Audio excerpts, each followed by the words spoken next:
ଆପଣମାନେ ଜାଣିଥିଲେ ଆମେ ଚନ୍ଦ୍ରଭାଗାରେ ଥିଲୁ ତ ଆଜି ପହଞ୍ଚି ଯାଇଛୁ ପୁରୀରେ। ତ ପୁଅର ଏଠି ଚୁଟି ପକା ହେଉଛି।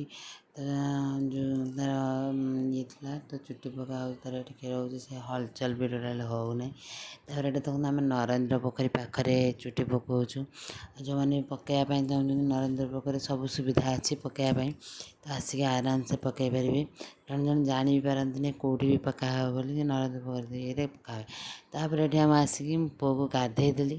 ସେ ତା'ର ବହୁତ ମଜାରେ ତା'ର ଗାଧୋଉଥିଲା।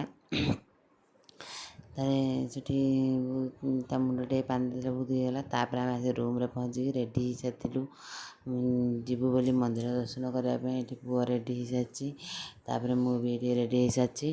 ତାପରେ ଆମେ ଚାଲିଲୁ ମନ୍ଦିର ଦର୍ଶନ କରିବା ପାଇଁ। ଯେଉଁ ପ୍ରବଳ ଖରା ହେଉଛି, ତ ଖରାରେ ଚାଲି ବି ହେଉନି, ଏତେ ମାତ୍ରାରେ ଖରା ହେଉଛି ଯେ।